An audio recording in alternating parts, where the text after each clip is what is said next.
everywhere AI နေ AI နေ2000ခုနှစ်ဝန်းကျင်ကျွန်တော်တို့ငယ်တော့စိတ်ဥကိုင်းနေဘာမှမဆိုင်တဲ့စကားတကအနာဂတ်မှာ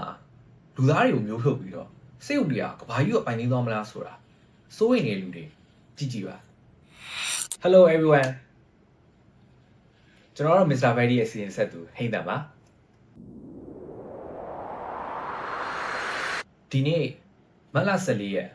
Only on Netflix မှာအသစ်ဆက်ထွက်ထားတဲ့$300 million လောက်အကုန်ကြခံပြီးရိုက်ထားတဲ့ဇာတ်ကားတကားဇလန်ကြောင့်မပြောခင်ဒီကားကိုဘယ်သူတွေကဘယ်လိုရိုက်ကူးထားလဲဆိုတော့ Russell Brother ဒရိုက်တာအနေနဲ့ရိုက်ကူးထားတာပါ Russell Brother ဆိုတာ Avenger Infinity War Endgame လို့လိုမျိုးအကောင်းဆုံး Marvel ကားတွေရိုက်ကူးခဲ့တဲ့လူတွေဆိုတော့ဒီဘဲရိုက်ကူးထားဆိုတဲ့အတွက်ဒီကားကလည်းတော်တော်ကြီးမိုက်မယ်လို့မျှော်လင့်ရတယ်ခဏနောက်လေးညာStar ကြီးအကြောင်းပြStar ကြီးနေနဲ့ဆိုလို့ရှိရင်ကျွန်တော် Stranger Things နဲ့က Millie Bobby Brown sorry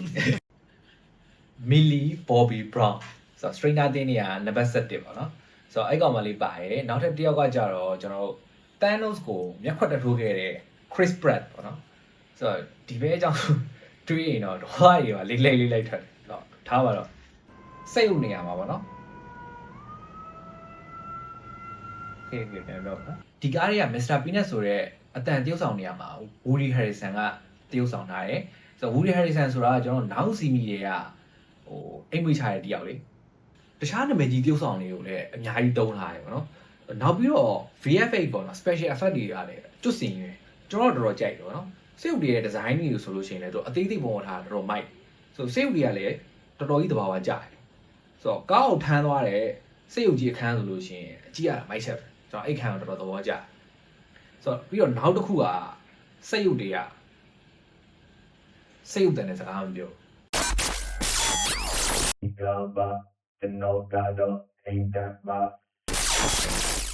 အဲ့လိုပုံစံမျိုးပြကျွန်တော်ငယ်တော့စိတ်ဥကားရလိုမျိုးစိတ်ဥပုံစံမျိုးနဲ့စကားမပြောဘူးပေါ့ပြီးတော့ပြောရမယ်ဆိုလို့ရှိရင်ဒီက driver တွေရော star တွေရောပြီးတော့ VFX တွေရောတကယ်လူတွေနဲ့တကယ် share ရိုက်ထားလို့ပြောရမှာပဲဆိုတော့အဲ့အကြောင်းမလို့လေ$300 million လောက်ကုန်လာနေမှာပဲပေါ့နော်ဒီဇာကားလေးကတော့ The Electric State ဒီဇာကားကစောက်တော့ကိုအခြေခံထားတာပေါ့နော်ဆိုတော့မွေးဆောင်မှာဆိုလို့ရှိရင်ဆိုဒီထက်ပိုပြီးတော့တက်ဆန်တယ်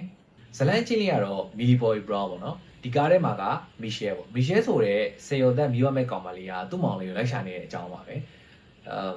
စေရုပ်တွေနဲ့လူသားတွေဆက်ဆံရေးဆင်ပြောတဲ့အချိန်ကာလမှာလူပြောက်လိုက်ရှာရင်လည်းစေရုပ်တွေကိုပြန်ပြီးစုပ်လို့တီးကြမဲ့အကြောင်းဆိုတော့ဆက်ဆံရေးဆင်ပြေဘူးဆိုတာကလည်းအရင်တော့စေရုပ်တွေကလူသားတွေကူညီခဲ့မှုတယ်ဒါပေမဲ့နောက်ပိုင်းမှာကျတော့လူသားတွေပြန်ပြီးပုံမှန်ခဲ့ကြတာပေါ့ဒါကြောင့်မလို့စေရုပ်တွေကိုထိန်းချုပ်ထားပြီးတော့စေရုပ်တွေနဲ့အတူတူရှိနေတာကိုဖမ်းမိသွားခဲ့လို့ရှိရင်ထောင်ချခံရမယ့်ကိန်းပေါ့အဲ့လိုအချိန်မှာမီရှဲကစေရုပ်တစ်ကောင်နဲ့သူ့မောင်လေးကိုလိုက်ရှာတယ်ဘာဖြစ်လို့လဲဆိုတော့အဲ့စေရုပ်ကသူ့မောင်လေးရှိတဲ့နေရာကိုသိနေတဲ့ပုံပဲပေါ့နော်ဆိုတော့သူ့မောင်လေးရဲ့လုံးပြနေကြသူလက်အချင်းနဲ့လုံးပြတယ်ပြီးတော့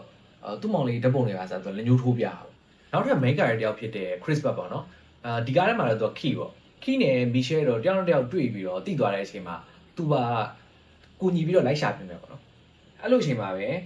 လူနှစ်ယောက်နဲ့စေုပ်နှစ်ကောင်သွားရင်းနဲ့မှာစေုပ်တွေရဲ့ဌာနချုပ်ကိုရောက်သွားတဲ့ပုံပဲပေါ့ဆိုတော့အဲ့ဒီမှာလက်ရှိကာလရဲ့စေုပ်လိုကောင်တွေနဲ့အပြန်အလှန်ကြွေးကြတာပေါ့ဒါပဲဇလန်သူ့မောင်လေးကိုပြန်တွေ့မတွေ့နေဘယ်သူရင်နိုင်သွားမလဲဆိုတာတော့ဒီဇာကားကိုကြည့်ပြီးမှသိရမှာပဲပေါ့နော်ဆိုတော့တော်တော်များများ movie review တွေမှာတော့ဒီကောင်တိတ်ကြိုက်ကြအောင်ဘာဖြစ်လို့လဲဆိုတော့သူကမူရင်းဆောက်ကတက်ဖြစ်တယ်ပေါ့နော်ဒီမှာကျတော့ clean စားပေးလိုက်တာကိုလည်းတိတ်မကြိုက်ဘူးပြီးလို့ရှိရင်ကျတော့ဇန်ညုံကိုလည်းသူအားမရဘူးဆိုပြီးတော့ပြောကြတယ်ပေါ့ဒါပေမဲ့ကျွန်တော်တို့လိုစေုပ်တွေကိုသဘောကျပြီးတော့မွေးဆောက်ကိုမဖတ်ဘူးတဲ့လူတွေအတွက်ကတော့စေုပ်တွေချတာကိုထိုင်ကြက်နေနေတက်တယ်ပေါ့ကြိုက်မကြိုက်ကတော့လူတယောက်ချင်းစီရဲ့ taste ပေါ်မှာလည်းမူတည်တာပေါ့ဒီမွေးဆောက်ကိုဖတ်ဘူးတဲ့လူတွေရှိလို့ရှိရင်ဒီဇာကားလေးကိုကြည့်ပြီးတဲ့နောက်မှာဘာတွေကွာခြားသားလဲဆိုတာသိလို့ရှိရင်ပြပြပေးခဲ့ပါအောင်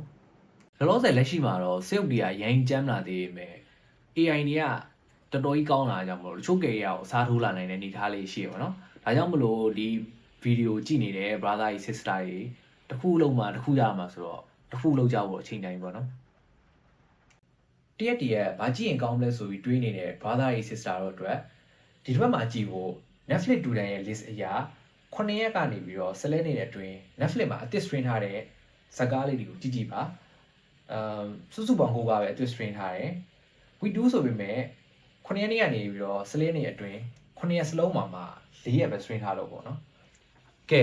နောက်ဆုံးအနေနဲ့ဒီ view လေးကိုအဆုံးထိကြည့်ရှုပေးခဲ့ကြတယ် brother တို့ sister တို့အတွက် Mr. Friday မှာ Netflix ကဝယ်တော့မယ်ဆိုလို့ရှိရင် Friday